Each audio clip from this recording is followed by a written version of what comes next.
जो पशु ज्यादा दुग्ध उत्पादन होगा उसमें बांझपन की समस्या भी इतनी ही ज्यादा होगी, क्योंकि ये उत्पादन से जुड़ी हुई समस्या है। झीरी के अलावा कोई और बाहरी लक्षण गर्मी का नहीं आता है, वो लगातार गर्मी में आती रहती है और पशुपालक भाई उनको नहीं पहचान पाते हैं। आजकल जो शक सीमन की अगर बात करें जिससे बछिया ही पैदा होती है, वो बहुत अच्छी एक तकनीक है। हमारे उत्तर प्रदेश में बाबूगढ़ में इसका सेंटर बना हुआ है और उत्तराखंड में ऋषिकेश में सेंटर बना हुआ है।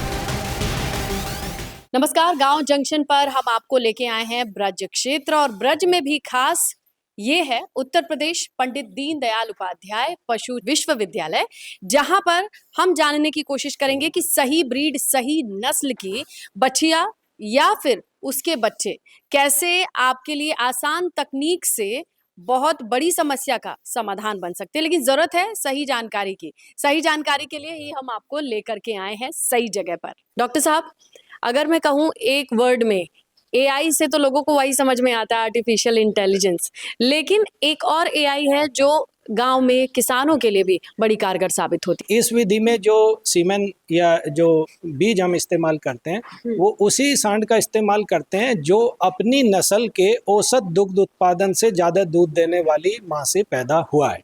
इसके अलावा हम उन सांड का इस्तेमाल नहीं करते जिनकी मदर या माँ का दूध उत्पादन औसत से कम हो। तो सबसे अच्छा फ़ायदा ये है। दूसरा फ़ायदा कृत्रिम गर्भाधान का ये है कि कई ऐसी बीमारी होती है जो अगर सांड में कोई संक्रमण है, इन्फेक्शन है, वो जो नैसर्गिक गर्भाधान है, नेचुरल सर्विस जिसको हम कहते हैं, उससे गाय में फैल सकता है। इस कृत्रिम गर्भाधान से बीमारी फैलने का खतरा बहुत कम रहता है, ना के बराबर है।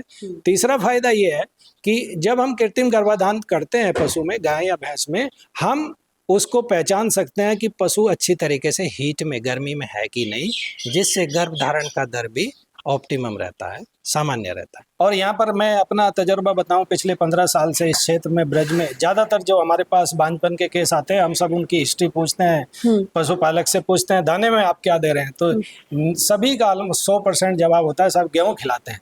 देखिए, गेहूं में प्रोटीन की मात्रा बहुत ज़्यादा नहीं होती है, उसमें कार्बोहाइड्रेट होता है, तो हम उनको सलाह देते हैं आप चने का या दाल का चोकर देना है और सोया की खली देनी है। सोयाबीन हम सब जानते हैं जिसमें प्रोटीन की मात्रा ऑप्टिमम रहती है, जिसका कि प्रजनन में महत्व है।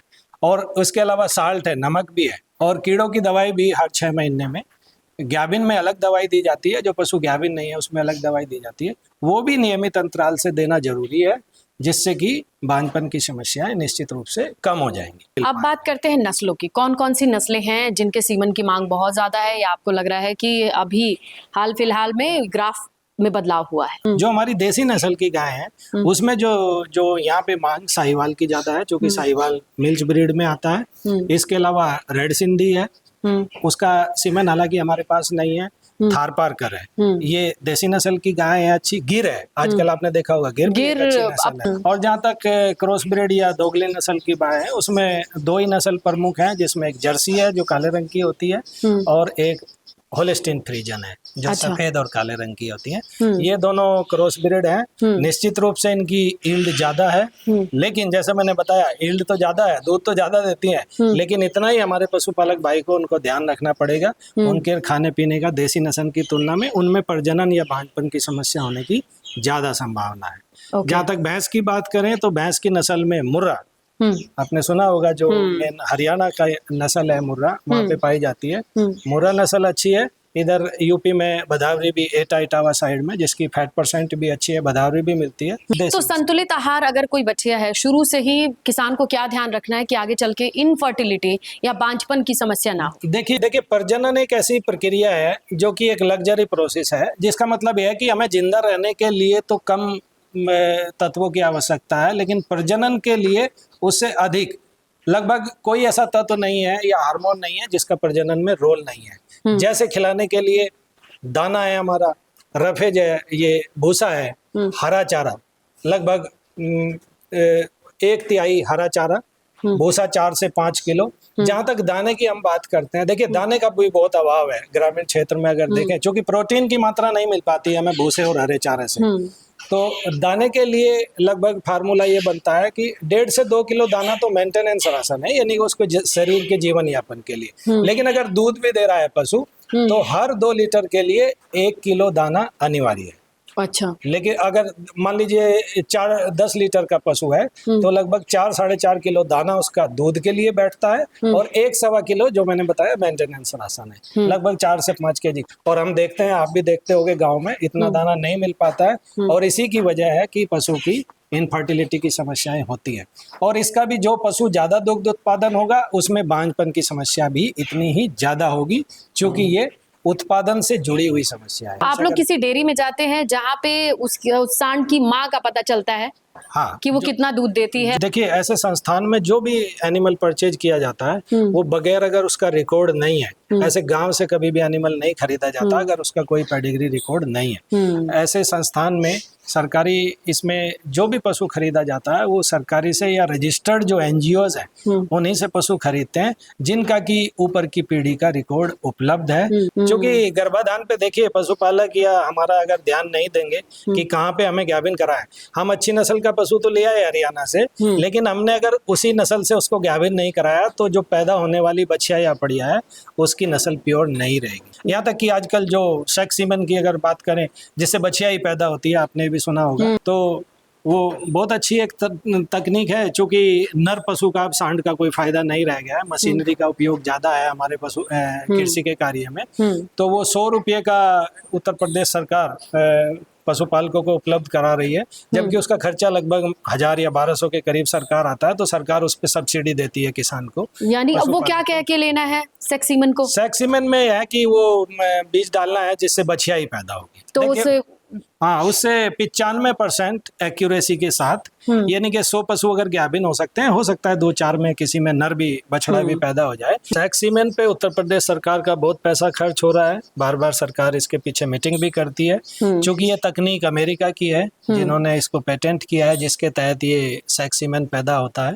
हमारे उत्तर प्रदेश में बाबूगढ़ में इसका सेंटर बना हुआ है और उत्तराखंड में ऋषिकेश में सेंटर बना हुआ है। तो आप लोग कैसे फिगर आउट करते हैं? और ये मतलब मान लीजिए सेक्स सीमन के लिए जो किसान है वो क्या ध्यान रख सकते हैं वो, ताकि आप लोगों को आसानी हो?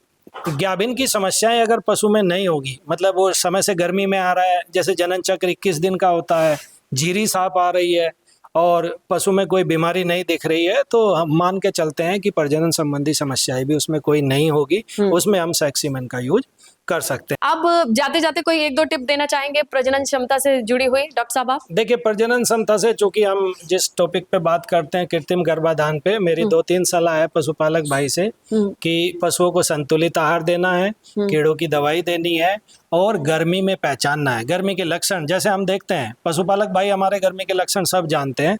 पशु बार बार चिल्लाता है, दूसरे पशु पे चढ़ता है, दूध देने वाला पशु डोका करता है, लेकिन एक लक्षण सबसे महत्वपूर्ण है जो गर्मी के समय पेशाब के रास्ते झीरी डालता है, जिसको हम म्यूकस कहते हैं इंग्लिश में। झीरी पे जरूर ध्यान रखना है, खासकर भैंसों में ये समस्या है गर्मी के समय कि वो भैंसे केवल झीरी के अलावा कोई और बाहरी लक्षण गर्मी का नहीं आता है, वो लगातार गर्मी में आती रहती है और पशुपालक भाई उनको नहीं पहचान पाते हैं, जिससे हमें आर्थिक नुकसान उठाना पड़ता है। तो झीरी पे दूसरा आता है गाभिन कराने का समय। तो अगर सुबह सुबह पशु गर्मी में आता है, ज़्यादातर केस में सुबह 4-5 बजे पशु हीट में आता है, क्योंकि उस समय चारा वगैरह नहीं होता है, पशु की कोई ध्यान दूसरी तरफ नहीं होता, तो उसको शाम को गाभिन कराना है। ये बड़ा महत्वपूर्ण है पशुपालक भाइयों के लिए। अगर शाम को पशु गर्मी में आ रहा है तो हमें अगले दिन सुबह गाभिन कराना है। इसको हम AM-PM रूल भी कहते हैं। पशु भी स्ट्रेस में रहते हैं, उनके स्ट्रेस को दूर करने के लिए क्या करें? हम तो म्यूजिक सुनते हैं, अपनों के पास बैठते हैं। पशुओं के स्ट्रेस के लिए जहाँ तक गर्भधारण की बात करें, देखिए, अगर गर्मी है, गर्मी का स्ट्रेस हो सकता है पशुओं को, मौसम या सर्दी मौसम, उससे बचाना है। भैंसों में जैसे स्प्रिंकलर हम लगाते हैं पानी से।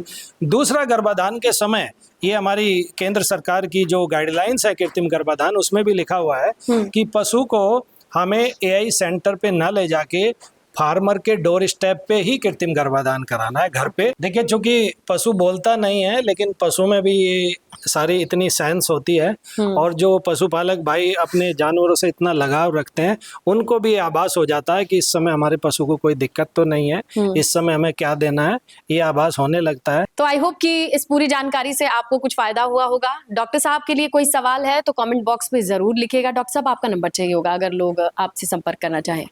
मेरा मोबाइल नंबर है 9319509807।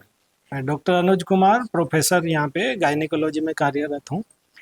तो अगर आप सही समय पे फ़ोन करेंगे या मैसेज करेंगे तो डॉक्टर साहब आपकी समस्याओं के समाधान की पूरी कोशिश करेंगे। आपके सवाल कमेंट में लिखिएगा, वीडियो पसंद आई हो तो लाइक कीजिएगा, जानकारी ज़रूरी लगे तो दूसरों को भी साझा कीजिएगा। गांव जंक्शन के लिए मैं स्नेहलता। गांव जंक्शन को सभी सोशल मीडिया प्लेटफॉर्म्स पर फॉलो करें। व्हाट्सएप चैनल और जीमेल आईडी पर भी संपर्क साध सकते हैं।